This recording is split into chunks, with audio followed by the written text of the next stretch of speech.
যান। ও আমার যুবক বাবারা, ওই মা বাবার দোয়া নিয়ে সামনে আগাও, কারণ বিদ্যুতের থেকেও দ্রুত গতিতে সন্তানের জন্য মা বাবার দোয়া কবুল হয়ে যায়। এই চেয়ারে বসছি ঠিক, মা বাবার দোয়া ছাড়া এই সম্মান অর্জন হয়নি। জানো না রে বাবা, মা বাবা কি পরিমাণ একটা সন্তানের পিছনে কষ্ট করে, জানো? কত রাত, এই শীতের রাত আমরা শিশুকালে কি পরিমাণ কষ্ট দিয়েছি। আম্মা জান ঘুমায় নাই, সারা রাত পাহারা দিয়েছি। ও আল্লাহর বান্দা, কতদিন মা খানা খায় নাই, বাচ্চাকে খানা খাওয়ায় বড় রাখছে। কত গরিব বাবা আছে, মা আছে, ঈদের সময় ভালো জামা কাপড় পরতে পারে না, কিন্তু সন্তানকে পড়াবার জন্য পাগলের মতো হয়ে যায়। নিজেরা খাইতে পারে না, সন্তানের কষ্ট করে খাওয়ায়। ও যুবক, পায়ে হাত রেখে বলি, ওই মা বাবার কষ্ট দিস না রে যুবক। ওই মা বাবার দোয়া নিয়ে সামনে আগাও। ওই মা বাবার এত অবদান তোমার আমার পেছনে। তুমি পরীক্ষায় ভালো নাম্বার পেয়েছো, মা বাবার দোয়া ছাড়া কোনোদিন পাইতা না। এরা টাকার মালিক, বাড়ির মালিক, গাড়ির মালিক, হে সন্তান, ওই মা বাবার চোখের পানি আর দোয়ার কারণে আজ তুমি টাকার মালিক, বাড়ির মালিক, গাড়ির মালিক হয়েছো। ওরে কত মা বাবা গরিব ছিল, মনে চাইছে মা ফল খাবে, টাকা ছিল না, কিনতে পারেনি। বাবা মনে চাইছে ইলিশ মাছ দিয়ে খানা খাবে, টাকার অভাবে খেতে পারে নাই। আজকে তুমি টাকার মালিক, তোমার ঘরে ফলের অভাব নাই, ফ্রিজের মধ্যে মাছের অভাব নাই, কিন্তু তোমার এই মাছ কে খাবে, কে ফল খাবে? কত বড় দুর্ভাগ্যের সন্তান, তোমার ঘরে এত ফল, এত মাছ, যারা খাইতে চাইছিল পায় না, আজ তারা কবরে সাদা কাফনের বাসিন্দা হয়ে আছে। তুমি চাইলেও খাওয়াতে পারবা না। কি পারবা? ওই মা বাবার জন্য কলিজা ভরে দোয়া করিও, দুফোঁটা চোখের পানি ছেড়ে দোয়া করি। অনিষ্ঠুর সন্তান, অনেক মা বাবা গরিব, লেখাপড়াও জীবনে তেমন করে নাই, কিন্তু একটা সন্তানকে মানুষ বানাইছে। ওই সন্তান মুখারাম বড় হইয়া লেখাপড়া শিখিয়া চাকরি করে, মা বাবার খবর নেয় না। অনেকে বিবাহ করিয়া স্ত্রী পাইয়া মায়ের দিকে আর তাকায় না। স্ত্রীর চেহারা এত ভালো, মায়ের চেহারা তো এত ভালো না। স্ত্রীর ব্যবহার এত শুদ্ধ, মা তো শুদ্ধ বলতে পারে না। এইভাবে উল্টা পাল্টা ধারণা করিয়া মায়ের খবর নেয় না, বাবার খবর নেয় না। সন্তান স্ত্রীর গোলাম হইয়া এরপরে চলাফেরা করে, মা বাবারে বাদ দিয়ে ভিন্ন দিকে দৌড়ায়। আল্লাহর কসম করে বলি, মা বাবা যদি কষ্ট পাইয়া একটা নিঃশ্বাস ফেলে দেয়, আল্লাহর জাতের কসম, মরার আগে তোর জীবনটা ধ্বংস হয়ে যাবে। কত সন্তান দেখি রাস্তায় উলঙ্গ হাতে পাগল হয়ে গেছে, অথচ ইংলিশে কথা পায়, আরবিতে কথা পায়। বিষয়টা কি? বেয়াদবির ফল। কার বদদোয়ায় জানি পাগল হয়ে গেছে। ও যুবক, ওই মা বাবার অবদান অস্বীকার করা যাবে না। ওই মা বাবার দোয়া ছাড়া খোদার কসম সফলতা আসবে না। যার মা নাই, যার বাবা নাই, এরকম এই বাগানে যারা আছো, ওই মা বাবার জন্য কলিজা ভরে দোয়া করিও। একবার আলহামদুলিল্লাহ, তিনবার কুল হুয়াল্লাহ দরুদ পড়ে পড়ে মাঝে মাঝে নামাজ পড়ে দোয়া করিও। কালকে জুমার দিন একটু দোয়া করিও, জুমার নামাজ পড়ে। কবরের কাছে যদি যাইতে নাও পারো, মসজিদের এক জায়গায় বসিয়া নির্জনে দরুদ তেলাওয়াত করে কান্না করে দোয়া করিও। বাবার ঋণ আদায় করা সম্ভব না। আর ওই কপালওয়ালা যুবকদের বলবো, ও আমার কপালওয়ালা যুবক, মা বাবা যদি এখনো বেঁচে থাকে, এই রত্ন থাকতে দোয়া নাও, হারায় গেলে এই রত্ন আর খুঁজে পাইবা না। এরে যার বাবা আছে অসুস্থ বিছানায়, এরপরও কিন্তু সন্তানের একটা শক্তি, ঠিক না? মনে হয় যেন একটা গাছের ছায়ার নিচে আছে। কিন্তু যার বাবা নাই, ওর মনটা বড় অসহায়, খায় লয় চলাফেরা করে, মাঝে মাঝে এতটা পেরেশান হইয়া নিঃশ্বাস ফেলে। ভাই বোন সব আছে, স্ত্রী সন্তান আছে, টাকা আছে, কিন্তু আমাকে দোয়া করার মতো বাবা আর নাই। যেই বাবা টেলিফোন না করে রাতের বেলা ঘুমায় না, সন্তানের খবর না নিয়ে মা ঘুমায় না, আজ যার মা নাই বাবা নাই, তাকে টেলিফোন করার মতো কেউ নাই। ও আল্লাহর বান্দা, যার মা বাবা বেঁচে আছে দোয়া নেও। ওই মা বাবার দোয়া তোমার জন্য সফলতার চাবি। বাবাকে যদি পাও, বাবার হাতটা ধরে বলিও, বাবা মাথায় হাত দিয়ে দোয়া করে দাও, জীবনে বেয়াদবি করেছি, আর করব না, কষ্ট দিব না, বাবা কলিজা করে আমার জন্য দোয়া করিও। বাবায় যদি দোয়া করে, সফলতার দরজা খুলে যাবে। মায়ের কাছে গিয়া দোয়া নিও, ওই মায়ের দোয়া তোমার জন্য সফলতার চাবি। যদি বেয়াদবি করিয়া থাকো, গোপনে গিয়া মাকে বলিও, মা জীবনে বহু অন্যায় করেছি, বেয়াদবি করেছি, মাথায় হাত দিয়ে দোয়া করো, জীবনে আর গুনাহ করব না। ও যুবক, দোয়া নিয়ে তওবা করে রেডি হয়ে যাও।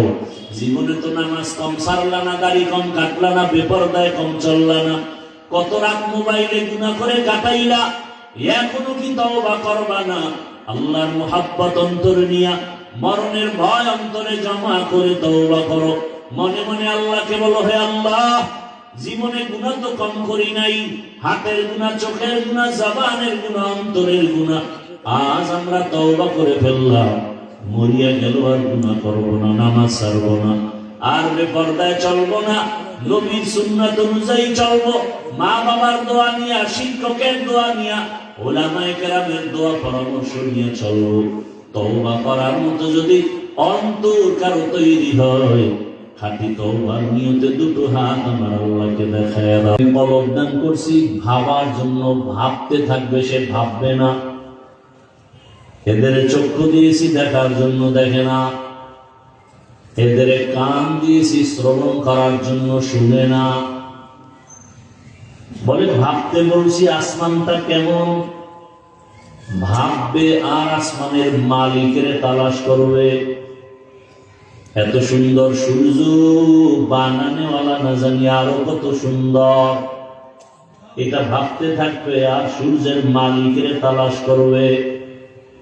জমিনটা এত সুন্দর, যিনি বানাইছেন তিনি আরো কত সুন্দর। আমার চেহারাটা এত সুন্দর, বানানেওয়ালা আরো কত সুন্দর। এগুলো ভাবতে থাকবে আর ওই সুন্দরের মালিকের তালাশ করবে, কিন্তু সে ভাবে না।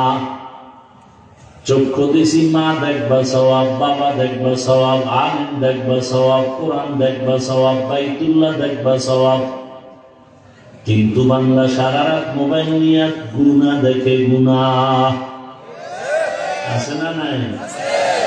কান দিছি আজান শুনবা, জিকিরের আওয়াজ শুনবা, তেলাওয়াতের আওয়াজ শুনবা, মা বাবার আওয়াজ শুনবা, কিন্তু সেই গানের তার কানে লাগাইয়া বিছনায় শুয়ে শুয়ে গান শুনে। আছে না? আল্লাহ বলেন এই মানুষগুলো কেমন, বলে উলাইকা কাল আনআম, চতুষ্পদ জানোয়ারের মতো, বানানা বালহুম আদলের চেয়েও খারাপ।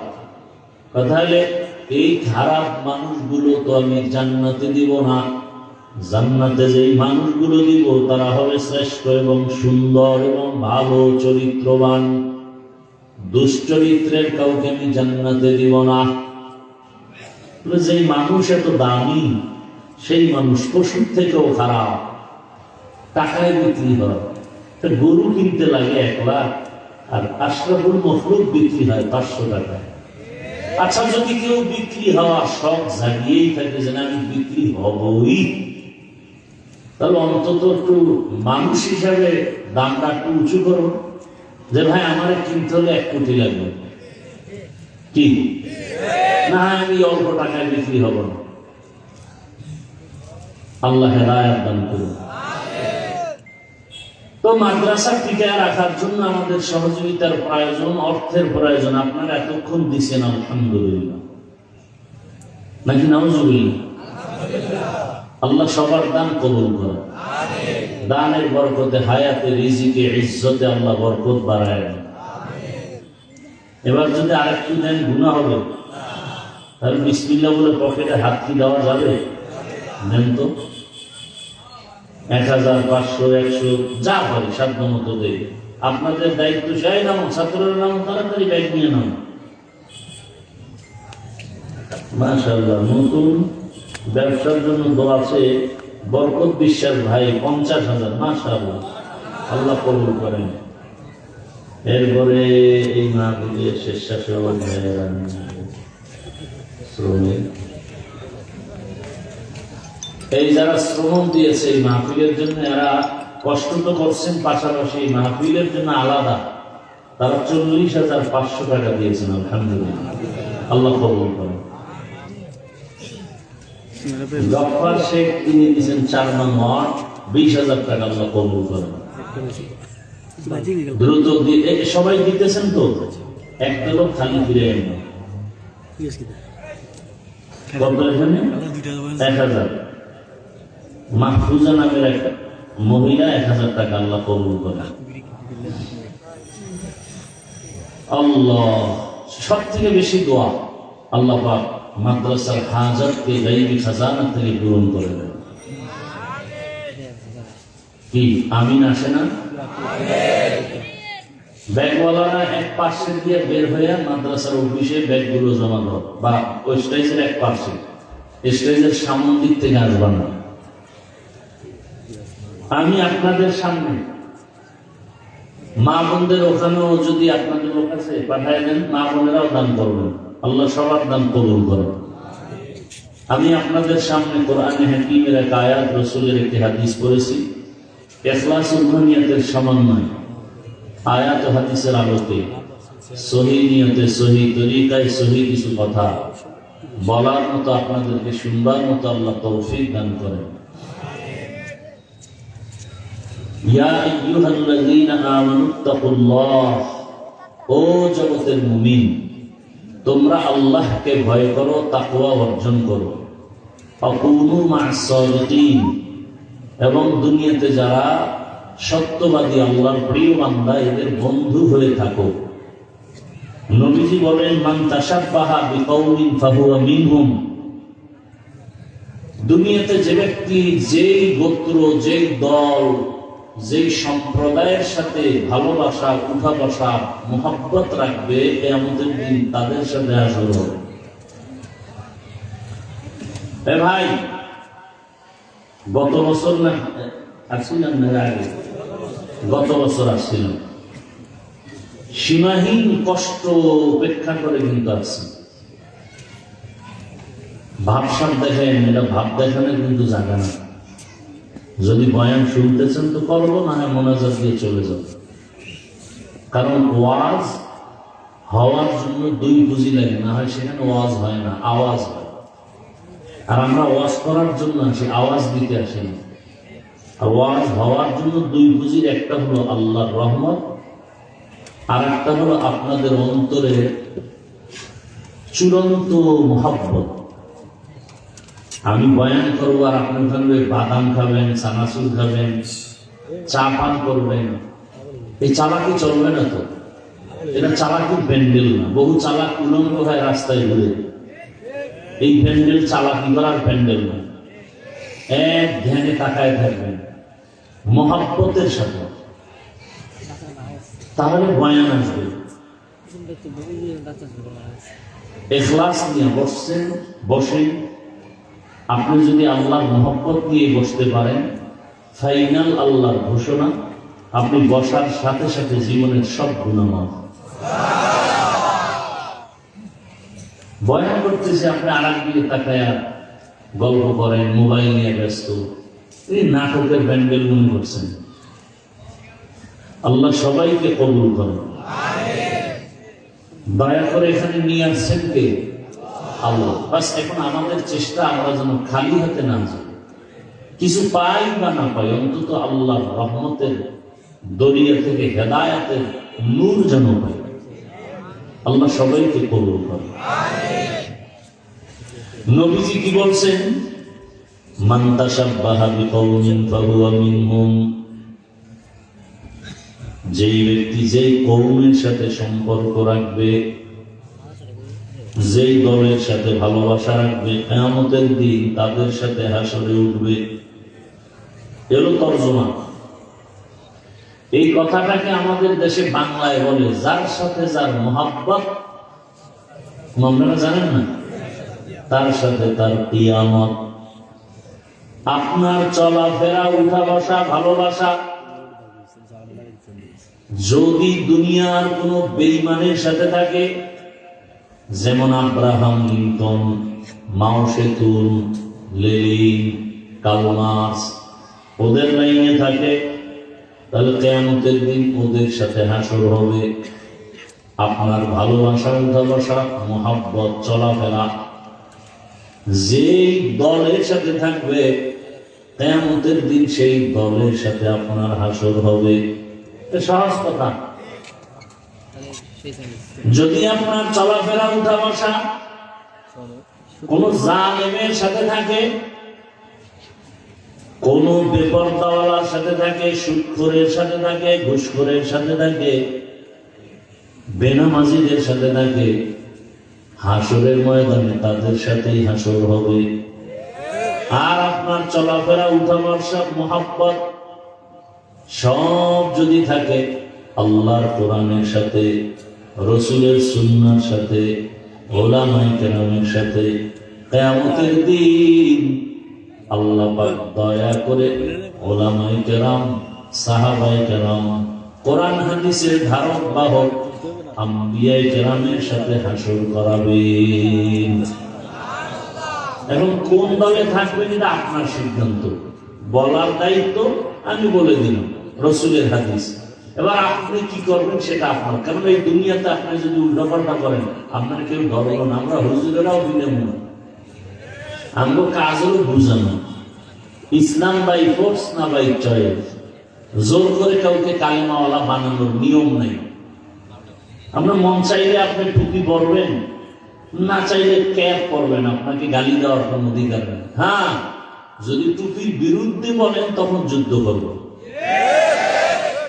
মন চাইলে আপনি দাঁড়িয়ে রাখবেন, না চাইলে কেটে ফেলবেন, কোনো ঝগড়া নাই, কিছু বলার নেই, বুঝানো যাবে। হ্যাঁ, যদি দাড়ির বিরুদ্ধে বলেন যে আমি দাড়িটাকে পছন্দ করি না, তাহলে আপনার সাথে একটা কিছু হয়ে যাবে। কথা বুঝেন নাই মনে হয়। আপনি নামাজ পড়তেও পারেন, নাও পড়তে পারেন, আপনাকে স্বাধীনতা দেওয়া হয়েছে। কেন? দুনিয়াটা পরীক্ষার হল। পরীক্ষার হলে প্রশ্নের উত্তর কেউ ভালো লাগবে, কেউ খারাপ লাগবে। যে খারাপ লাগে তাকে বাধা দেয়। কথা খেয়াল করতেছেন? পরীক্ষার হলে যারা প্রশ্নের উত্তর উল্টাপাল্টা লাগে ওদেরকে বাধা দেয়? দেয় না। যারা ভালো লাগে তাদেরকেও নিষেধ, সমান সময় দলে। ফলাফলের বেলায় দেখা যাবে কে পাশ করলো, কে ফেল করলো। দুনিয়াটাও মানুষের পরীক্ষার হল। মন চাইলে তুমি মন্দিরে যাও, বাধা নাই। মন চাইলে তুমি মসজিদে যাও, নিষেধ নাই। মন চাইলে তুমি নামাজ পড়ো, নিষেধ নাই। মন চাইলে তুমি নামাজ বাদ দাও, বাধা নাই। আলেম ওলামাদের কাজ হলো কোরআন হাদিস অনুযায়ী সবাইকে ভালোবাসা দিয়া, সুন্দর আওয়াজ দিয়া, মহব্বতের সাথে বুঝাবে। কিন্তু এখানে একটা কথা মনে রাখতে হবে, নামাজ পড়েন না সেটা ভিন্ন। যদি বলেন আমি নামাজ পছন্দ করি না, তখন কিন্তু আর আমরা চুপ করে বসে থাকবো না, তখন আমরা প্রতিবাদ করার জন্য মাঠে নেমে যাব। নামাজ পড়েন না, কোনো ঝগড়া নাই। আপনাকে বুঝাবো, ভাই নামাজ পড়েন, নামাজ পড়লে এই লাভ, না পড়লে এই ক্ষতি। আপনি পড়েন না এক কথা। একটা উদাহরণ দিই, যেমন ভাই ইকো হয় কেন, রিপিট হয় কেন কথাটা ভাষায় দাও। মিক্সার মেশিন নাই, কথা বলে না। কেন নাই? হ্যাঁ?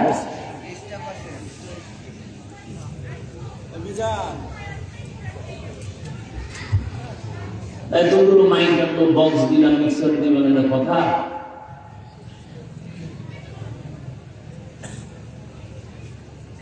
খুব খেয়াল করেন। ধরে নেন আপনাদের এরকম থানা, মিষ্টির দোকান আছে, বুঝাবার জন্য বলি, আমার প্যাস লাগে না, তার সেরার তোর অভাব নেই, হুদা জায়গায় প্যাস লাগে। ভাই আপনার দাওয়াত, আলহামদুলিল্লাহ, তা আপনার বাড়িতে নজরুল্লাহ।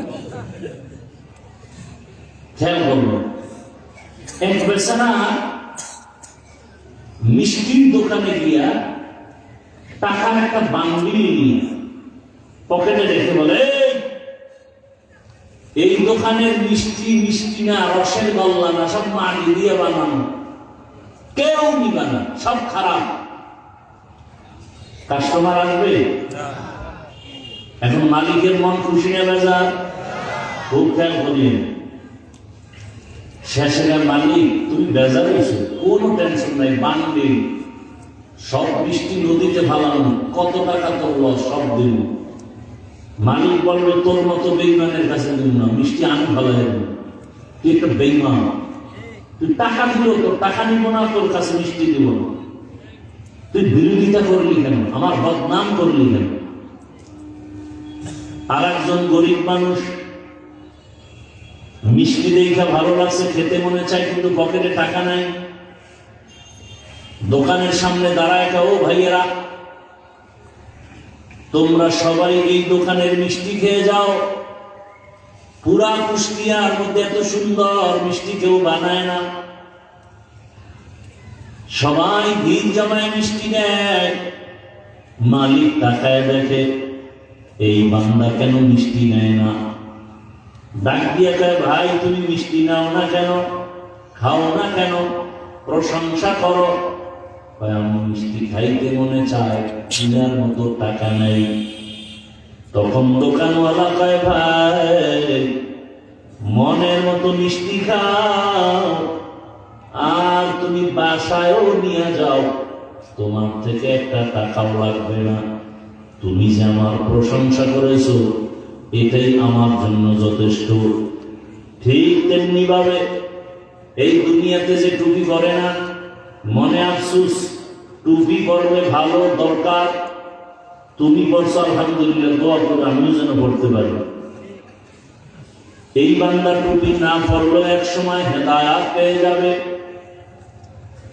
আল্লাহ তাকে হেদায়াতে ডাকবে, বান্দা তুমি টুপি পড়তে পারো নাই, নামাজ পড়তে পারো নাই, কিন্তু মনে আফসুস অন্যকে তুমি বাধাও দাও নাই, উৎসাহ দিয়েছ, আমি আল্লাহ তোমাকে এই কারণে মাফ করে হেদায়েতের দরজায় নিলাম।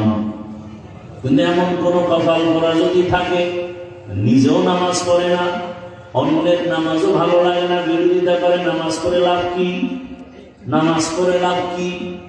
দাড়ি রেখে লাভ কি? টুপি পরে লাভ কি? ওই কপাল করার কপালে হেদায়েত আসবে না, ও ডবল কপাল করা। এরকম নাই? নিজেও পর্দা করে না, অন্য পর্দা করে পছন্দ করে না, নিজেও হালাল খায় না, অন্য হালাল খায় পছন্দ করে না, নিজেও নামাজ পড়ে না, অন্য নামাজ পড়ে পছন্দ করে না, নিজেও জিকির করে না, অন্য জিকির করে পছন্দ করে না। শুধু কপাল করা না, ডবল কপাল করা। ওর কপালে হেদায়েতের আশা নাই। এই জন্যই বললাম, আপনি নামাজ পড়েন না, আপনার সাথে তর্ক নাই, ঝগড়া নাই, আপনাকে বুঝাবো, সালাম দিব, বুকে লাগাবো, আলিঙ্গন করব, কিন্তু যদি বলেন নামাজ পছন্দ করি না, তাহলে আপনার সাথে আর কোনো আপোষ নাই, কারণ আপনি বেঈমান। আপনি কি নামাজ পড়েন না মুমিন, নামাজ পছন্দ করেন না বললেই বেঈমান। রোজা রাখেন না সেই হিসাবে মুমিন, কিন্তু যদি বলেন রোজা পছন্দ করি না, বেঈমান। দাড়ি রাখেন না মুমিন, কিন্তু যদি বলেন পছন্দ করি না, বেঈমান। বড় কঠিন, কিন্তু বড় কঠিন কথা। আল্লাহ হেদায়েতের দৌলত দান করেন। তাহলে যার সাথে যার মহাব্বত, তার সাথে তার সোহবতে সালে তোরা সালেহ কুনাত, সোহবতে তালে তোরা তালে কুনাত জামানা, সোহবতে বা আউলিয়া বেহতেরাজ সব সানা তাআত বেরিয়া। আল্লাহ তাআলা আয়াতের মধ্যে মুমিনদের দুইটা আদেশ দিয়েছেন, ইয়া আইয়ুহাল্লাযীনা আমানুত্তাকুল্লাহ ওয়া কুনু মা'আস সাদিকিন। ও দুনিয়ার মুমিন, তোমরা আল্লাহকে ভয় করো, জমিনে যারা সত্যবাদী ভালো আল্লাহওয়ালা তাদের বন্ধু হয়ে থাকো। আল্লাহ তাআলা এই দুইটা আদেশ শুধু মুমিনকে দিয়েছেন, কোন বেঈমানকে দেন নাই। মুমিনকে দেওয়ার কারণ, বেঈমানকে না দেওয়ার কারণ হলো জান্নাত শুধু মুমিনেরা পাবে, কোন বেঈমান কখনো জান্নাতের চেহারাও দেখবে না। জান্নাত পাবে কারা? জোরে বলেন। মুমিনেরা পাবে, কোন বেঈমান জান্নাত পাবে না। আর মুমিনেরাও যে পাবে তাও কিন্তু বহু বিপদের পর। খুব খেয়াল করেন, ঘুম আসতেছে? বাঙালি তো সারা রাত মোবাইলের হক আদায় করে, ঘুমায় না। ওয়াজে আসলে ঘুমায় না। জান্নাত শুধু মুমিন পাবে, আর কোন বেঈমান জান্নাত পাবে না। মুমিনেরাও যে জান্নাত পাবে তাও বড় হিসাবের পর, কারণ রহমতের নবী ১০০০ বছর আগে বলে গেছেন, জমিনের মধ্যে বনি ইসরাইলের এক বংশ, এরা নিজেদের মধ্যে দ্বন্দ্ব কলহ করে দলে দলে ভাগ হয়েছিল ৭২। আমি মুহাম্মদের উম্মতের মাঝে আরো একটা দল বেড়ে যাবে, আরো একটা দল বেড়ে যাবে। ওয়াতাফতারিকু উম্মতি আলা ৭৩ মিল্লাহ কুল্লুহুম ফিন্নার ইল্লা মিল্লাতান ওয়াহিদা। আমি মুহাম্মদের উম্মতের মধ্যে আরো একটা দল বেড়ে গেলে টোটাল কত দল হবে? নবী বলেন সবাই জাহান্নামে যাবে, এক দল জান্নাতে যাবে। ক্বালু মান হিয়া ইয়া রাসূলুল্লাহ। সাহাবায়ে কেরামের মধ্য থেকে প্রশ্ন করলেন, হে রাসূল, যেই দলটা জান্নাতে যাবে তাদের পরিচয় কি? ক্বালা, নবী বললেন, মা আনা আলাইহি ওয়া আসহাবি। আমার আদর্শ যারা মেনে চলবে আর আমার হাতে যারা সাহাবা, এদের আদর্শ যারা মেনে চলবে এরাই জান্নাতে যাবে, বাকি সব মুসলমান জাহান্নামে যাবে ৭২ দল। অতএব এখান থেকে আমরা কি পেলাম? ওই ৭২ দল হিন্দু, বৌদ্ধ, ইহুদি, খ্রিস্টান কেউ না। এই ৭২ দল হবে সব মুমিন মুসলমান। আর যারা আল্লাহ রসুলকেও মানবে, সাহাবায়ে কেরামদেরকেও মেনে চলবে, এই দল জান্নাতে যাবে। অতএব এখন যদি কাউকে দেখা যায় বলে আমি নবী মানি, সাহাবা মানি না, স্পষ্ট সে মুসলমান হলো ৭২ দল জাহান্নামীদের অন্তর্ভুক্ত। तुको जाओ सुन्नते अहमद को जाना बा मुहम्मद कई बुअद निस्बत तुरा मन अहब्बा सुन्नती कौले रसूल मजदे का नमई हम कुन कबूल। মুমিনেরা জান্নাত পাবে, এজন্য দয়াময় রব্বুল আলামিন শুধু মুমিনদের বয়ান করলেন। ও জগতের মুমিনেরা, দুইটা আদেশ দিলাম, কেন যদি দুই আদেশ মানো, আমি আল্লাহ ওয়াদা করলাম তোমাকে বিনা হিসাবে জান্নাতি। আরো আস্তে করে বলুন, আতিনা ফি দারে দুনিয়া না হাসান, আতিনা ফি দারে উকবা না হাসান, ইয়া গিয়াসাল মুস্তাগীসিন ইহদিনা লাফতিখারা বিল উলুমি ওয়াল গুনা। হর মুরিদে नेको तू तैयार है, जो न मांगे उससे तू बेजार है। एक नंबर आदेश हलो আল্লাহ কে ভয় করো। কাকে? আর কাউকে না। কাকে ভয় করো? আল্লাহকে ভয় করো। দুই নম্বর আদেশ হলো দুনিয়াতে যারা ভালো মানুষ, আল্লাহর প্রিয়, এদেরকে বন্ধু বানাইয়া তাদের সাথে থাকো। ওই ভালো মানুষের পরিণাম ফল যা হবে তোমারও তাই হবে। ওই ভালো মানুষের সম্মান যা হবে তোমারও তাই হবে। বর যাত্রী যখন বিবাহের অনুষ্ঠানে যায়, বর যাত্রীর সম্মানে তার সাথীরাও সম্মান পায়। কথা ঠিক নেই? জমিনে যারা আল্লাহর মোহাব্বতের গোলাম, এদের বন্ধু বানায় চলো। দুনিয়ার লাইনে দেখো না, টাকাওয়ালার সাথে যাদের ভালোবাসা আছে, ওই টাকাওয়ালা যেমন খাইয়া মরে, টাকাওয়ালার সাথে যারা থাকে ওরা কেউ না খেয়ে মরে না। এমপি সাহেবের সাথে যাদের সম্পর্ক, ওই এমপি সাহেব পার্লামেন্টে ঢুকে তার তো পাশ আছে, বন্ধুটা পাশ না থাকলেও এমপি সম্পর্কের কারণে সেও ঢুকতে পারে। এমপি সাহেব যেই ফ্যাসিলিটি পায়, সম্মান পায়, এমপি সাহেব তার বন্ধুটাকেও সেই সম্মান দেয়।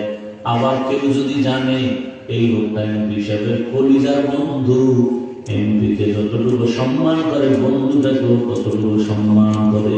দুনিয়াতে আমার আল্লাহ যারা প্রিয় গোলাম, এদের সাথে যদি সম্পর্ক রাখে, আমার আল্লাহ তার প্রিয় গোলামের যেই সম্মান দান করবে, ওর বন্ধুটাকেও সেই সম্মান দান করবে। যেমন হাদিসে একটা ঘটনা আছে, হাসরের ময়দান যেদিন কায়েম হয়ে যাবে, রহমতের নবী বলেন এক বান্দার আমলনামা ওজন দিয়ে দেখবে কোনো নেক নাই। আল্লাহ তাআলার অর্ডার হবে, একে জাহান্নামের শিকল লাগাইয়া জাহান্নামে নাও। এই বান্দাকে যখন জাহান্নামের শিকল লাগাইয়া জাহান্নামের দিকে নেওয়া হবে, ওই বান্দা বারবার পেছন দিকে তাকাবে। আমার আল্লাহ বলবে, ফেরেশতারা একটু দাঁড়াও। এই বান্দা বারবার পেছন দিকে তাকায় কেন বলবো? ফেরেশতারা বলবে, জানি না। আল্লাহ বলবে, বারবার আমার আদালতের দিকে তাকায়, এ কারণে দেখিনি আমি রবের একটু দয়া হয়। আমি রবের উপরে দয়া করি কিনা এই আবেগ নিয়ে বারবার পেছনে তাকায়। দাঁড়াও, আমি এই বান্দার উপরে যে একটু দয়া করবো, আমার তো একটা লাইন লাগবে, একটা সূত্র লাগবে।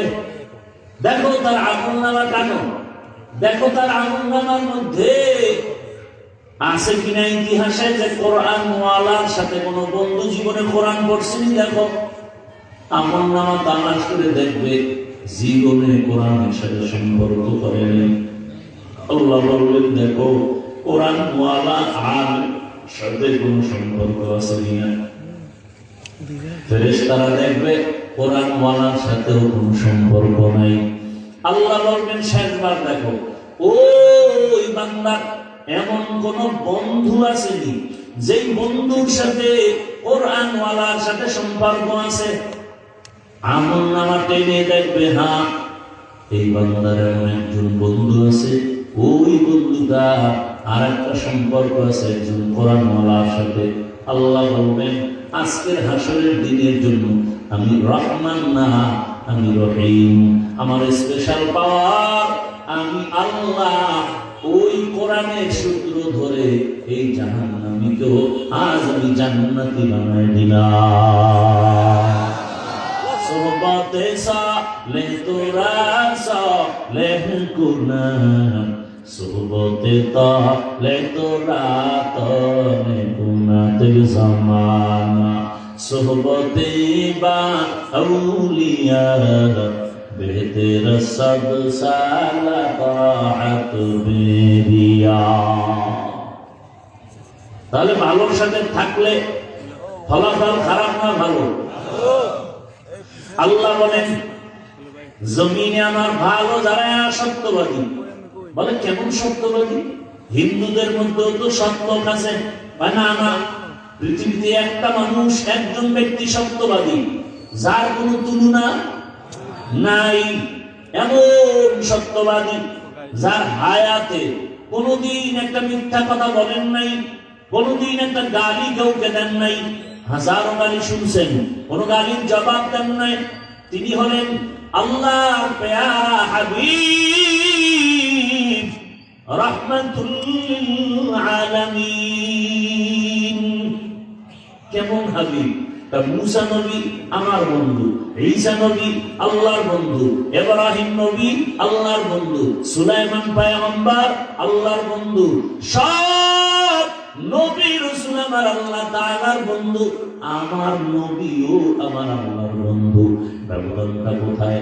সব নবী রাসূল আমার আল্লাহ তাআলার আশিক, আর আমার আল্লাহ নিজে হলেন মুহাম্মদের আশিক।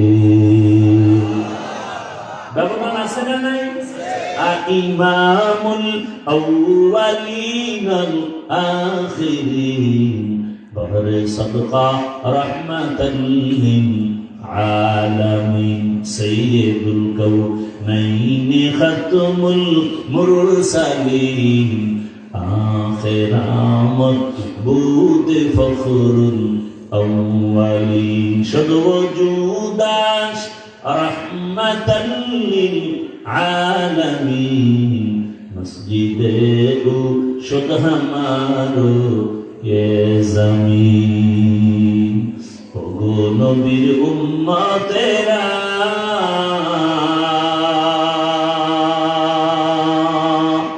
হয়ে আজি দিশাহারা, কোরআন হাদিসে চলো যখন যাহা চায় মনে, নবী বিনে কে তারাবে পুরসিরাত মিজানে, নবী বিনে কে তারাবে পুরসিরাত মিজানে। উম্মতের কান্ডারি নবী,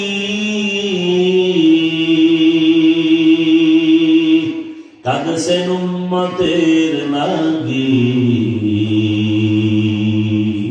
এখনো কাঁদেন নবীজি শুয়ে মদিনার পানে, নবী বিনে কে তারাবে পুরসিরাত মিজানে, নবী বিনে কে তারাবে পুরসিরাত মিজানে। খারাপ লাগে আপনাদের? ঘুম আসতেছে না? এরে আল্লাহর বান্দা, হাসরের ময়দানে আমার আল্লাহ পশুকে উঠাবেন ইনসাফ প্রমাণ করার জন্য। দুইটা গরুকে উঠায় বলবেন, এ দুর্বল গরু, কিয়ামতের ময়দানে তোদের হাজির করলাম, তোদের জান্নাত নাই জাহান্নাম নাই, উঠাইলাম কেন? ইনসাফের বিচার দেখাবার জন্য। দুনিয়ার জমিনে সবার গরুটা একটু শক্তি আছে এজন্য হুদাই খামাখা তুই দুর্বলের উপরে হামলা করেছে, গায়ের জোরে। দুর্বলের উপরে এমনি হামলা করার নাম সন্ত্রাস। যারা করে এরা সন্ত্রাসী। বুঝেননি কিছু? ভালো করে বুঝেন। আল্লাহ বলবেন, ও দুর্বল গরু, আজ আমি তোর শক্তি ফিরাই দিয়েছি, সবল গরুটার উপরে তুই ওই রকম একটা আঘাত করে প্রতিশোধ নিয়ে নেয়। কিয়ামতের ময়দানে আল্লাহ ইনসাফের বিচার দেখায় দিবেন। তাহলে পশুর যদি বিচার হয়, আপনি মানুষের বিচার হবে না? কঠিন হবে। দুনিয়াতে অন্যায় করে সন্তান, পুলিশ এসে বাবার হাতে কেন হ্যান্ডকাপ লাগায়? দুনিয়াতে নিয়ম নাই? অন্যায় করেছে সন্তান, বাবার হাতে হ্যান্ডকাপ। কিয়ামতের দিন বহু সন্তানের অপরাধের কারণে মা বাবা আল্লাহর আদালতে আটকা পড়ে যাবে। ও পর্দার আড়ালের আম্মা জান, একটা সন্তান ভালো হওয়া না হওয়া বাবার তুলনায় নির্ভর করে মায়ের আদর্শের উপর। এ কারণেই তো মায়ের সম্মান অনেক বেশি, মায়ের মর্যাদা বেশি।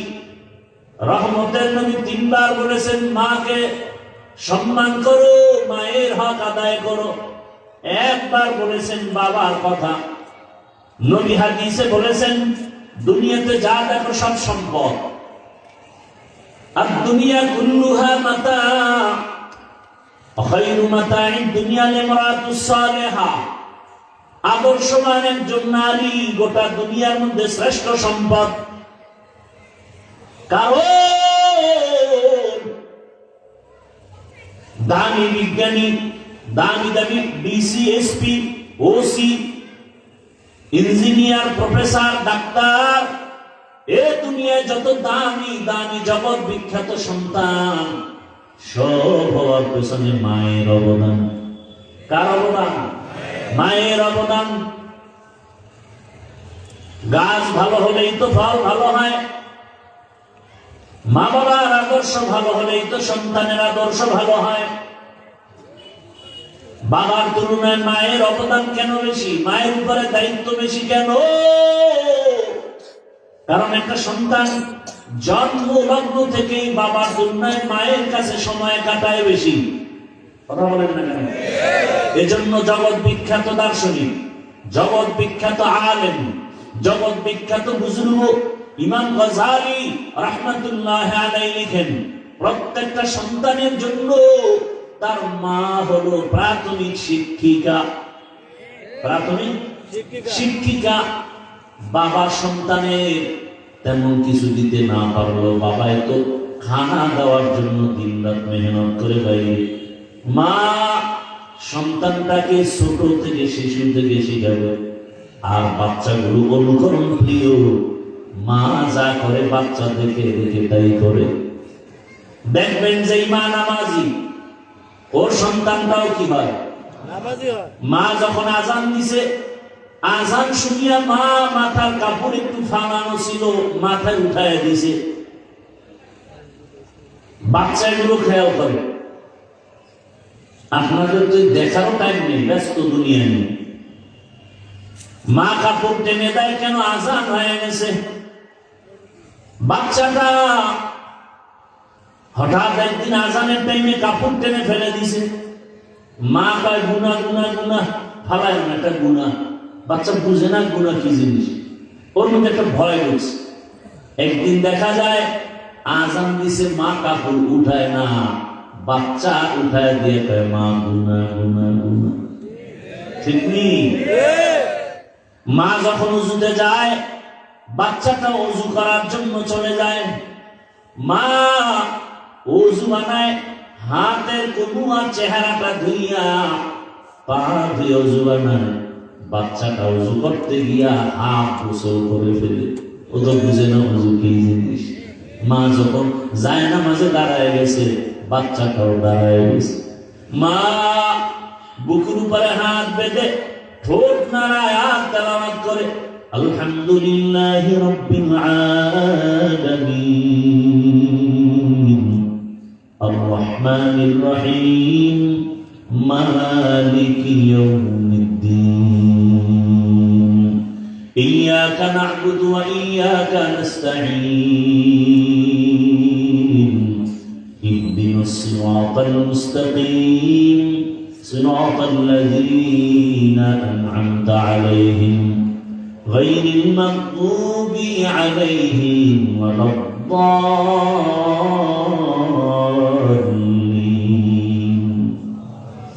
বাচ্চা তো বুঝে না মা কি বলে, ও দেখেন ঠোঁট নাড়ায়, বাচ্চাও ঠোঁট নাড়ায়।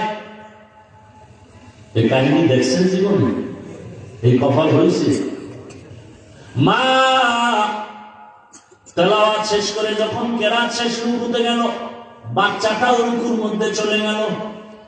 মা সামি আল্লাহু লিমান হামিদা বলে দাঁড়ায় আবার সিজদায় গেল, বাচ্চাটাও সিজদায় চলে গেল।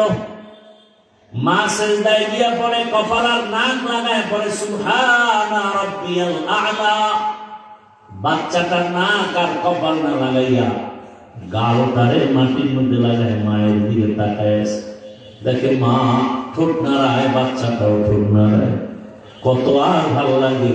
রব্বে কারীমের কুদরতি অন্তরে মায়ার জোশ এসে গেছে। আল্লাহ বলেন ফেরেশতা তাকায় দেখ, ওই বাচ্চাটা মায়ের পাশে ঠোঁট নাড়ায় কেন? বলে ওর মা ঠোঁট নাড়ায়। বলে ওর মা কি বলে? বলে ওর মা বলে সুবহানা রাব্বিয়াল আ'লা। আল্লাহ বলেন আমলনামায় লেখ, বাচ্চাও বলে সুবহানা রাব্বিয়াল আ'লা। বাচ্চার যত সওয়াব সবগুলো মায়ের আমলনামায় লিখে দাও। কারামত কারা দিয়া যা খেদমত পছন্দি বতৌফিকে সুজুদম সর্ববন্দি সালেহাতু সঙ্গে বুদি দিল খরাশ আজমুদা এক জামানা কাকেবা। ভাইরা আমার, এটাকে আমরা বাংলায় বলে সৎসঙ্গে অসৎসঙ্গে সর্বনাশ। ভালো একটা চরিত্রবান মানুষ খারাপ মানুষের সাথে চলার কারণে সে নিজেই খারাপ হয়ে যায়। জীবনে বিড়ি টানে না, এখন বিড়ি করে লাগে একটু ঘুরতে গেছে, ভাই তুই একটা টান দিয়ে দেখ না কেমন লাগে। জীবনও টান দিয়ে দেখ, টেস্ট ওয়ান টেস্ট। এবারে করতে করতে একটা খারাপ মানুষ ভালো হয়ে যায়। আবার ভালোর সাথে থাকলেও খারাপ চরিত্রের মানুষগুলো ভালোর দিকে যায়, আর ভালো মানুষটা খারাপের সাথে থাকলে খারাপ হয়ে যাবে। আল্লাহ কয় আমাকে ভয় কর, আর যারা ভালো সত্যবাদী আমার প্রিয় এদের বন্ধু বানায় চলো, লাভ হবে তুমি দুনিয়ায়ও বাচ্চা পরকালেও বাচ্চা। ভাইরা আমার, দুনিয়াতে ভালোর সাথে না চলে কেউ ভালো হতে পারে নাই, দামি ব্যক্তির সাথে না চলিয়ে কেউ দামি হতে পারে নাই। দুনিয়ার লাইনে তাকায় দেখেন বড় বড় ডাক্তার যারা হয়েছে, নামি দামি ডাক্তার গোটা দুনিয়া চিনে, ওরা নিজেরা শুধু লেখাপড়া করে এত দূর আগাতে পারে নাই। অভিজ্ঞ বড় ডাক্তারের সাথে সম্পর্ক এজন্য বড় হয়ে গেছে। বড় ইঞ্জিনিয়ার লেখাপড়া সার্টিফিকেট দিয়ে বড় হতে পারে নাই, অভিজ্ঞ ইঞ্জিনিয়ারের সোহবতে সংস্রবে গিয়ে সময় লাগাইছে, এজন্য বড় হয়ে গেছে। দুনিয়ার সব বড়রা ভালোর সাথে থাকে, বড়র সাথে থাকে, এজন্য বড় হয়। আখিরাতের লাইনে তুমি যদি আখিরাতওয়ালা বড়দের সাথে সম্পর্ক করো, আল্লাহ তোমাকেও দুনিয়াতে সর্বোচ্চ সম্মান দান করবে। ও আল্লাহর বান্দারা, শুধু মানুষ কেন, ভিন্ন প্রাণী ভালোর ছোঁয়া লাগছে তো দামি হয়ে গেছে। ভিন্ন প্রাণী বলেন কি প্রাণী? বলে একটা কুকুর। কি ভাই? কুকুর। রহমতের নবী বলেন একটা কুকুর কিয়ামতের ময়দানে জান্নাতে যাবে। কয়টা কুকুর? সূরা কাহাফে ঘটনা আছে কোরআনে, একটা কুকুর জান্নাতে যাবে। ওই কুকুরটা কেন জান্নাতে যাবে? ওর জান্নাতে গেল লাভ নাই, না গেল কোনো ক্ষতি নাই। তাহলে কুকুর জান্নাতে যাবে কেন? একটা মাত্র। কোন কুকুর? সূরা কাহাফের ভেতরে ঘটনা আছে, 7টা আল্লাহর প্রিয় গোলাম যুবক ঈমান আর আমল বাঁচাবার তাগিদে হিজরতের পথে পাহাড়ের গর্তে আশ্রয় নিয়েছিল। কুকুর এসে তাদেরকে সহযোগিতা করে, পথ দেখাইয়া পাহারাদারি করেছে। এই যে আল্লাহ ওয়ালার সাথে একটু সোয়া লাগছে, রহমতের নবী বলে এই কুকুরটাও আল্লাহ জান্নাতে যাবে। কুকুর জান্নাতে যাওয়া না যাওয়া কিছু না, আল্লাহ দেখায় যে একটা ভালো সোয়া লাগলে কিভাবে ভালো হয়, দামির সাথে লাগলে দামি হয়ে যায়। কথা ঠিক না ভাইরা আমার? আল্লাহ রাসূল বলেন কিয়ামতের দিনে একটা গাভী জান্নাতে যাবে। গাভী বলে গাভীটার তো দাম, কেমন দাম? গাভীর নামে আল্লাহ এত দামি বানাইছেন যে ওর নামে সূরা নাযিল করেছেন। সূরার নাম কি? সূরা বাকারা। এটা কি মিথ্যা কথা? হ্যাঁ, মাওলায় হেদায়েত না দিলে ভাই আমার বয়ান কেন, স্বয়ং রাসূল বয়ান দিলেও কপাল ভরবে না। যে আবু জাহিল্লা কালেমা পড়ছে, অথচ 13 বছর রাসূলকে দেখছে, আর 27 বছরের যুবক রাসূলকে হত্যা করতে গিয়ে কালেমাওয়ালা হয়ে গেছে। কে সেই যুবক? কে সেই যুবক? এর নাম কপাল।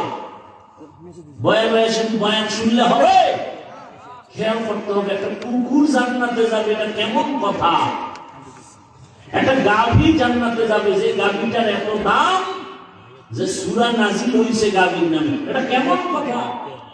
এত বড় দামি কিতাব কোরআনুল কারীম, যেটা দেখলে সওয়াব, ধরলে সওয়াব, পড়লে সওয়াব, সেই কিতাবের মধ্যে একটা গাভীর নাম আসতে পারে, কিন্তু সেই নামে সূরা কেন? ভালো আর নাম ছিল না? এত দামি দামি রাসূল, এত দামি দামি সাহাবী, মারিয়ামের নামে সূরা নাযিল হলো, লুকমান হাকিমের নামে সূরা নাযিল হলো। তাহলে একটা গাভীর নামে সূরা নাযিল হবে, এটা কেমন কথা? বাবার মতো নাই কিছু। একটা গাভীর নাম দিয়ে কেন সূরা আসলো? হাকিম নামে সূরা আছে না নাই? গাভীর নামে সূরা, বুঝেন তো গাভীটার মূল্য কত?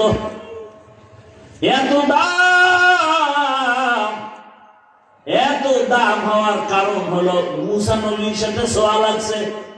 কার সাথে? একজন নবীর সাথে সোয়া লাগার কারণে গাভীর দাম বেড়ে গেছে, যার নামে সূরা নাযিল হয়ে গেল। সূরার নামকরণ করা হলো।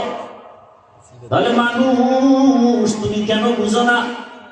একটা গাভী যদি একজন আল্লাহর প্রিয় বান্দার সাথে সম্পর্ক আর সোয়া লাগায় দামি হয়, আমি মানুষ কেন একজন আল্লাহর প্রিয় বান্দার সাথে সম্পর্ক রাখলে দামি হব না? বলার সময় নাই রে বাবা। পৃথিবীর মধ্যে একজন দামি মানুষ, 4 মাযহাবের 4 ইমামের একজন ইমাম আহমদ বিন হাম্বল রাহমাতুল্লাহি আলাইহি, এত বড় আলেম, হাজার হাজার ছাত্র হাদিস পড়ে তার সামনে অল টাইম। যার নামের পরে মাযহাবের নামকরণ হাম্বলি মাযহাব, সারা দুনিয়ায় তার মাযহাবের অনুসরণ করেওয়ালার অভাব নাই। সেই আহমদ বিন হাম্বলের যুগে একজন মদের আড্ডাখানার যুবক, ও সারা রাত মদের আড্ডায় গিয়া মাতাল হয়ে পড়ে থাকতো। এক সময় আল্লাহ তাকে হেদায়েত দিলেন, নাম হলো বিশরে হাফি। নাম কি? বিশরে হাফি। হাফি মানে খালি পা চলনেওয়ালা, যে খালি পায়ে চলে। মদের আড্ডাখানা থেকে হেদায়েতের মালা পরে এখন এত দামি হয়ে গেছে। বিশরে হাফি জমিনে জুতা পরে চলে না, আল্লাহর প্রতি এত আবেগ, এত আদব, বলে জমিনটা পাক, যেখানে নামাজ পড়বো সেখানেই নামাজ কবুল হবে। অতএব ওই পবিত্র জমিনে জুতা পরে আমার হাঁটতে ভয় লাগে। লিকুল্লি শাইইন জিনাতুন ফিল ওয়ারা ওয়া জিনাতুল মারই তামামুল আদাবি। আজ খোদা কা হিমে তৌফিক আদব বেআদব মাহরুমে গাশ আজ ফজলে রা। ভাইরা আমার, ওই বিশরে হাফি ঘোড়ার পিঠে সফর করে। ওই জমানার বড় আলেমের নাম একটু আগে বলছি না, কি নাম বলছি মনে আছে না ভুলে গেছে? আহমদ বিন হাম্বল রাহমাতুল্লাহ আলাইহি। কেউ তাকাইয়া দেখে বিশরে হাফি ঘোড়ার উপরে সফর করে সায়ের হয়ে চলে, আর আহমদ বিন হাম্বল ওই ঘোড়ার লাগাম ধরে টানতেছে মাটির উপরে হাতে। জিজ্ঞাসা করা হলো আহমদ বিন হাম্বল, বিশরে হাফি মাত্র মদের আড্ডাখানা থেকে আইসা তেমন এলেম ওয়ালা হয় নাই, বাকি আমল ওয়ালা হয়েছে, বুজুর্গ কিন্তু এলেম কম, আর আপনি এত বড় আলেম, আপনি তার ঘোড়ার লাগাম ধরে টানেন, এটা কেমন কথা? জবাবটা অনেকে বুঝবেন কিনা জানি না। আহমদ বিন হাম্বল বলে, ও জাতি ভালো করে শুনো, আমি আহমদ বিন হাম্বল হলাম আলিম বিল কিতাব, আর বিশরে হাফি হলেন আলিম বিল্লাহ। অর্থাৎ আহমদ বিন হাম্বল বলে, আমি কিতাবের আলেম, আমি কিতাব চিনি, কিতাব বুঝি, কিতাব জানি, কোরআন হাদিস বুঝি, কোরআন হাদিস জানি। কিন্তু বিশরে হাফিকে জানো, তিনি শুধু কোরআন বুঝে না, কোরআন ওয়ালাকে চিনে। কোরআন ওয়ালাকে, তিনি কোরআন ওয়ালাকে চিনে, কোরআন ওয়ালাকে জানে, তার সাথে তার সম্পর্ক। আমি আহমদ বিন হাম্বলের সম্পর্ক কোরআনের সাথে, ইলমের সাথে, কিতাবের সাথে। আর বিশরে হাফির সম্পর্ক কোরআন ওয়ালা ডাইরেক্ট আমার আল্লাহর সাথে। দাম কার বেশি? কিতাবের সাথে সম্পর্ক না আল্লাহর সাথে? আল্লাহর সাথে। আল্লাহকে তো চিনি না, যে কারণে বয়ানও ভালো লাগে না, নামাজ ভালো লাগে না। আপনি মুসলমান, আমিও মুসলমান, আপনার আল্লাহ আমার আল্লাহ দুই না এক, আপনার নবী আমার নবী, আপনাদের কাবা আমার কাবা, আপনাদের কালেমা আমার কালেমা, আপনাদের ধর্ম আমার ধর্ম, আপনাদের দুনিয়াতে আসা আমার আসার সিস্টেম, বিদায়বেলা কাফনের সংখ্যা হবে, আমারও 3 কাফন, আপনাদেরও 3 কাফন, কালার হবে আলাদা না তাও এক। তাহলে আপনাকে বয়ান করার পরেও কেন আমিও মুসলমান আপনিও মুসলমান, অথচ আমি টুপি খুলতে চাই না, লজ্জা। আর আপনি কেমন ভিআইপি মুসলমান যে টুপি দিতে চান না, লজ্জা। আমরা দুর্বল মুসলমান, আর আপনারা সব ভিআইপি মুসলমান। আমি নামাজ না পড়লে লজ্জা, আর আপনি নামাজ পড়তে গেলে লজ্জা। আমি মসজিদে না ঢুকলে লজ্জা পাই, আপনি মসজিদে ঢুকতে গেলে লজ্জা পান। আমি পর্দা না করলে লজ্জা পাই, আপনারা পর্দা করতে গেলে লজ্জা পান। জানি না আপনারা কোন জগতের ভিআইপি মুসলমান। আপনাকে পাও ধরে ধরে আবার উল্টা বয়ান দেওয়া লাগে, পর্দা করেন হালাল খান, অথচ আপনার আমার আল্লাহ এক, নবী এক, কোরআন এক, কাবা এক, ধর্ম এক। এরপরে আপনাকে বুঝাইতে হয় টুপি পরেন অনেক দামি ফজিলত, পাগড়ি পরেন অনেক ফজিলত, নামাজ পড়েন অনেক ফজিলত, জিকির করেন অনেক লাভ, তেলাওয়াত করেন অনেক লাভ, দরুদ পড়েন অনেক লাভ। বুঝি না বাবা কেন দুনিয়ার মধ্যে আসলাম, পায়ে ধরে ধরে বুঝাইতেছি আপনাদের, তাও একদল মানুষ বুঝে না, বুঝার চেষ্টাও করে না, উল্টা বিরোধিতা করে। এমন নেমো খারাপ নাই? আল্লাহ হেদায়াত দান করুন। এরে আল্লাহর বান্দা, আল্লাহ রসুল বলেন কিয়ামতের দিন একটা পিপীলিকা জান্নাতে যাবে। কি জান্নাতে যাবে? পিপীলিকা। দামি কত তা এর নামেও সূরা নাযিল হয়ে গেছে। সূরার নাম কি? সূরা নামল।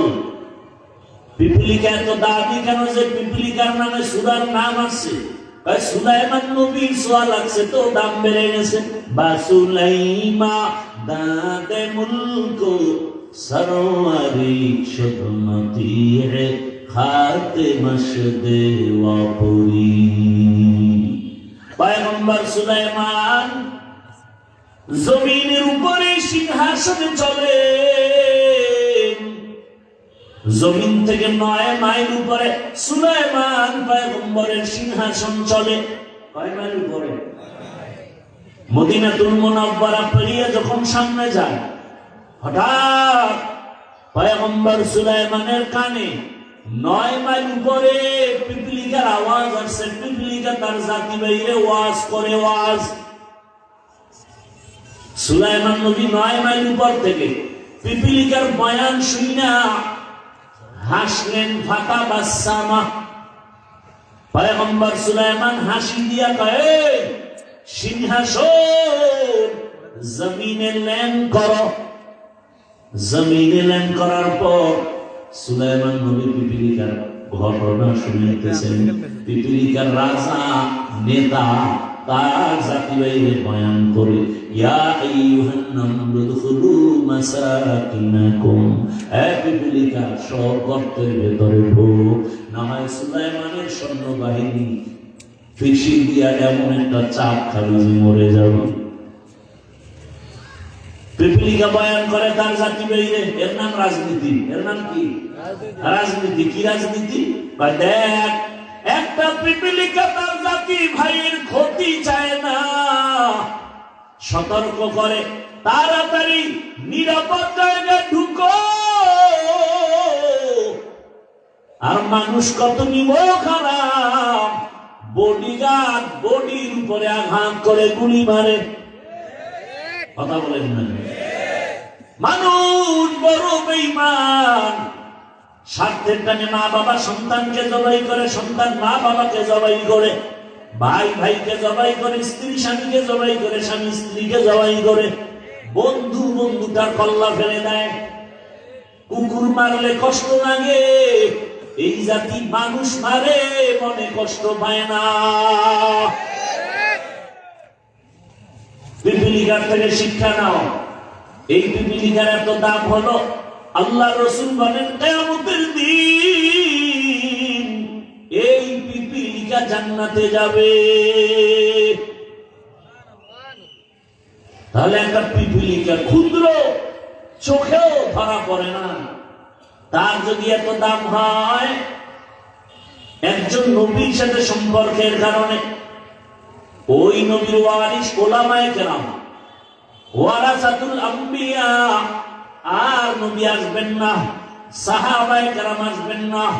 কিয়ামত পর্যন্ত এই জাতিকে জান্নাতের পথ দেখাবেন উলামায়ে কেরাম। সেই উলামায়ে কেরাম সব নবীদের ওয়ারিস, নবীর দায়িত্ব তারা পালন করেন। এদের সাথে যদি ভালোবাসা রাখো, একটা পিপীলিকা যদি নবীর সোয়াবে দামি হয়, নবীর ওয়ারিস উলামায়ে কেরামের সাথে মানুষের যদি সোয়া লাগে, ওই মানুষ কেন দামি হবে না? এরে আল্লাহর বান্দা, ও আমার কলিজার যুবক, ও পান্ডারানের মা বোনেরা, বৃদ্ধ বাবাজিরা, এই দুনিয়াতে আল্লাহর এক দুশমন কোরআনে আছে, তার নাম ফেরাউন। নাম জানেননি? এত বড় দুশমন যে নিজে আল্লাহ মানে না বলে নিজের খোদা দাবি করলো। শুধু খোদাই দাবি করে নাই, সব থেকে বড় খোদা আনা রাব্বুকুমুল আ'লা। একটু বলেন ওই বেঈমান ফেরাউনের স্ত্রীর নাম কি? আসিয়ার ইতিহাস জানেন? এত বড় বেঈমানের ঘরের আসিয়া কেমন দামি? রহমতের নবী বলেন কিয়ামতের ময়দানে আসিয়ার সাথে মুহাম্মদের সাথে জান্নাতে বিবাহ হবে। সুবহানাল্লাহ। এত বড় বেঈমানের ঘরে স্ত্রী কত দাম। হাসরের দিন মানুষ কঠিন হালাতে থাকবে, এমনকি সব মানুষ উলঙ্গ দাঁড়াবে। এই জমিন হবে কিয়ামতের মাঠ, সিরিয়ার জমিন হবে আল্লাহর বিচারালয়, আদালত। কেউ বলেন মক্কার পাশে আরাফার ময়দান হবে আল্লাহর আদালত। বিশুদ্ধ মাঠ হলো সিরিয়ার জমিন, প্রথম কিবলা বাইতুল মাকদিস, ওই জমিনে হবে আল্লাহর আদালত। সব উলঙ্গ দাঁড়াবে নারী পুরুষ। আম্মা জান আয়েশা রাদিয়াল্লাহু আনহা বলেন, ইয়া রাসূলুল্লাহ, যখন নারী আর পুরুষ একত্রে উলঙ্গ দাঁড়াবে হাসরের মাঠে, একটু কি লজ্জা লাগবে না? রহমতের নবী চোখের পানি ছেড়ে বলেন, হে আয়েশা,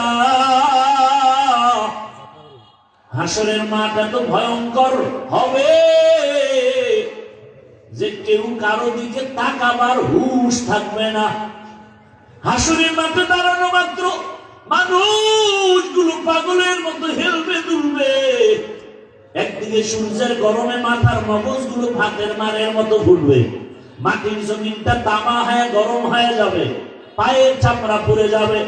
ওদিকে জাহান্নামের আওয়াজ, আল্লাহ রাগ করে আওয়াজ দিবেন, রাগ হয়ে যাবেন। এমন সময় মানুষ কারো দিকে তাকাবার হুঁশ থাকবে না, পাগলের মতো হয়ে যাবে। নবীরা পর্যন্ত যাদের গুনাহ নাই এরাও কান্না শুরু করবেন, ও আল্লাহ আমার উপায় কি? এমন কঠিন হালাত হবে। রহমতের নবী বলেন, সেই সময় জান্নাতের 8টা দরজা খোলা, আর ফেরেশতা জান্নাতের মেহমান খানায় 4 জন নারীকে বারবার ডাকবে, আসো। ও 4 নারী, জান্নাতের দরজা খোলা, কোনো হিসাব নাই, সূর্যের আলো লাগবে না, কষ্ট হবে না, মেহমান খানায় আসো, কোনো হিসাব নাই। কয়জন নারী? এর মধ্যে একজন নারী ফেরাউনের বিবি আসিয়া। এরে আম্মা জানেরা, ধন্য আপনার জীবন। আজ এই স্টেজে কয়েকটা সন্তানকে পাগড়ি দিলাম হাফেজে কোরআন, এর বাবারাও সম্মানিত হলেন। এরে আম্মা জান, এই সন্তানের মা বাবার কলিজা কত আনন্দিত। ও আম্মা জান, আমি বলছি না আপনার সন্তানটাকে আমার মতো আলেম বানাবেন, হাফেজ বানাবেন না, বরং আপনি যদি চান আপনার সন্তানটাকে ডাক্তার বানাবেন, ইঞ্জিনিয়ার বানাবেন, প্রফেসর বানাবেন, বাধা নাই। সন্তানটাকে ওসি ডিসি এসপি বানাবেন, বাধা নাই। কিন্তু সন্তানটাকে আদর্শওয়ালা ডাক্তার বানাবেন, বেয়াদব বানাবেন না। যদি আদর্শওয়ালা ডাক্তার হয়, কোরআন পড়বে, রাসূলের আদর্শে নামাজ পড়বে, মা বাবার জন্য দোয়া করবে, এমন ডাক্তার নাই? এই যুবকেরা, ডাক্তার জাকির নায়েকের নাম কে না জানে? জগতের সবাই ডাক্তার জাকির নায়েককে চিনে, সম্মানের সাথে স্মরণ করে, অথচ হোমিওপ্যাথিক ডাক্তার এত সম্মান কেন?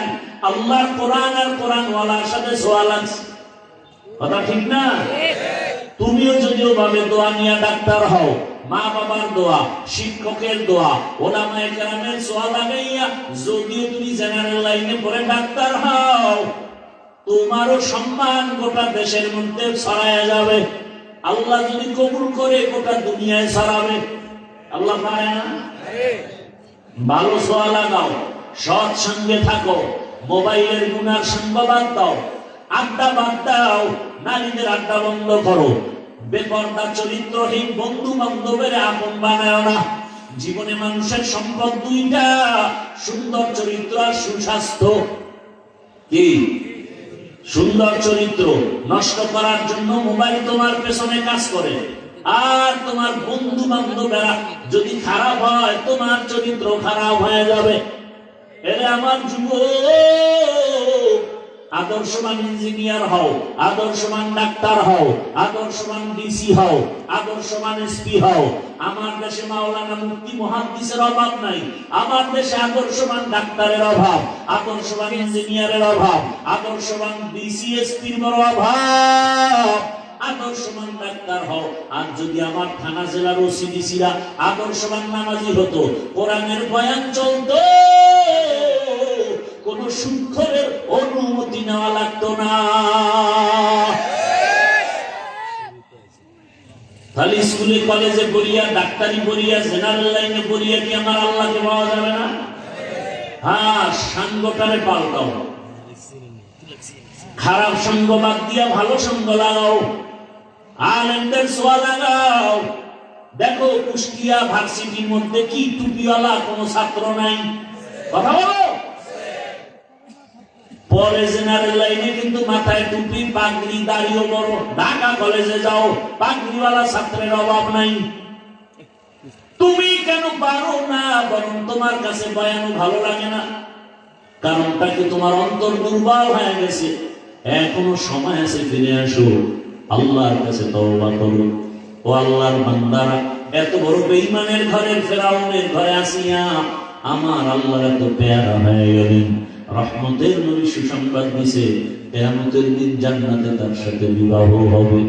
ও আল্লাহর বান্দারা, ও আম্মা জানেরা, আপনার সন্তান আল্লাহ দান করেছেন। এই সন্তানটাকে আদর্শ শিখা